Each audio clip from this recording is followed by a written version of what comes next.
Hallo, hier ist Barbara von laufSinn. Es geht mal wieder ums Schwimmen. Wie ihr mittlerweile sicherlich wisst, unsere zweite große Leidenschaft neben dem Laufen. Neben den Schwimmkursen für Erwachsene, die wir die Wintermonate anbieten, ist eins unserer großen Highlights die Freiwasser Woche auf Lanzarote. Glasklarer Atlantik und einen richtig guten Schwimmtrainer, Paul Cardwell Hounam, ein auf Lanzarote lebender Schotte, der das Wasser wirklich lebt. Hier Talk mit Paul. Hallo, willkommen bei Swimland Germany. Sind wir zu Gast bei Paul Cardwell Hounam, unserem super Offenwasser Trainer. Hi Paul. Hi. From now on we switch to English. I try to switch to English. Yeah. We already did one interview about overgliding, I think last year or 2 years ago. And now it's time for new open water stuff. Okay. To know. So our ideas would in your trainings there's a lot of stroke rate,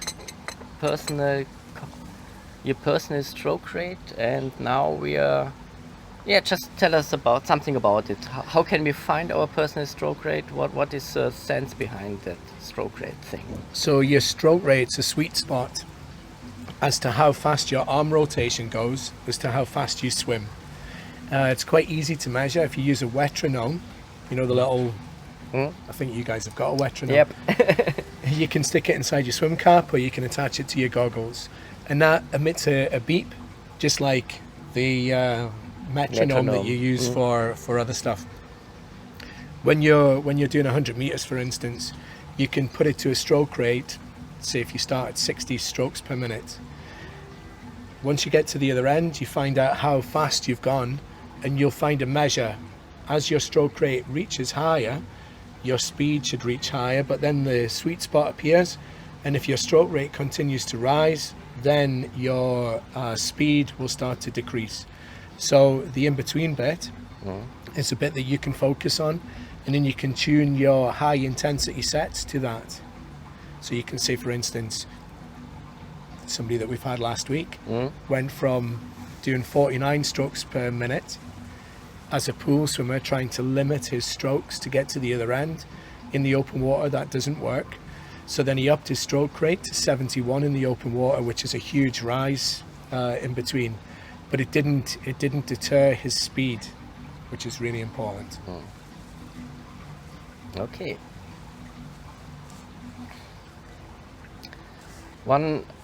The next thing we noticed, in a lot of your swimming sets you're doing technique drills in the end of the set when everybody is already fatigued. Yeah. What's the sense behind that? So if you do a warm-up, focus on some of the technical drills, then do a high intensity set, but when you finish with technical drills, ultimately when the person's fatigued, it's at that point in a race where most people feel like they lose pace, they lose their own technique, and this all stems from my background in life-saving. When we look at statistics, the better pool swimmers are the ones who suffer the most in a stressful situation. They're not able to maintain their stroke rate, they're not maintaining their hold on the water. And in a life-saving situation, it's generally the good swimmer who ends up dying. And it's the guy who's struggling manages to get out the side of a rip current or get back to the shore or back swept out of a river. So when we do it when we're fatigued, it means we've then got to refocus and make sure that you do everything to the best of your ability. It's a double-barreled thing because it's reliant on your coach and it's reliant on you, because both of you have a responsibility. The coach has a responsibility towards you to give you the right information, but also to get the information across to you correct.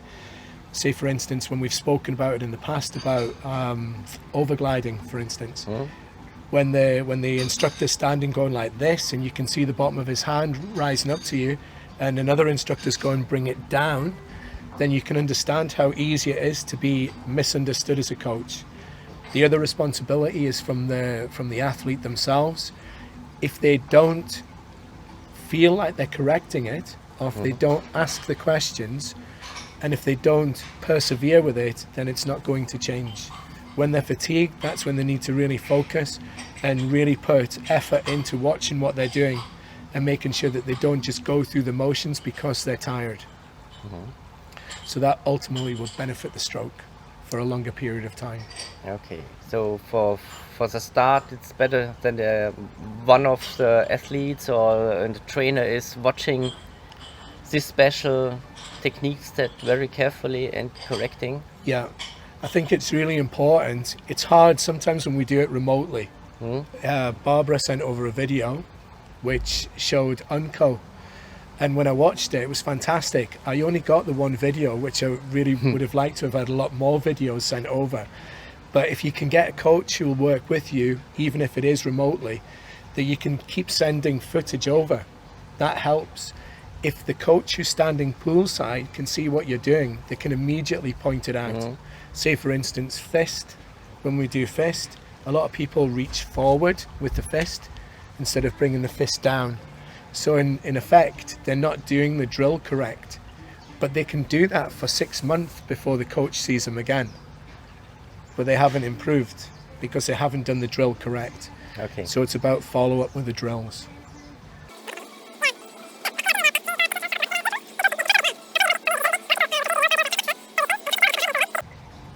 Thank you. Thank you.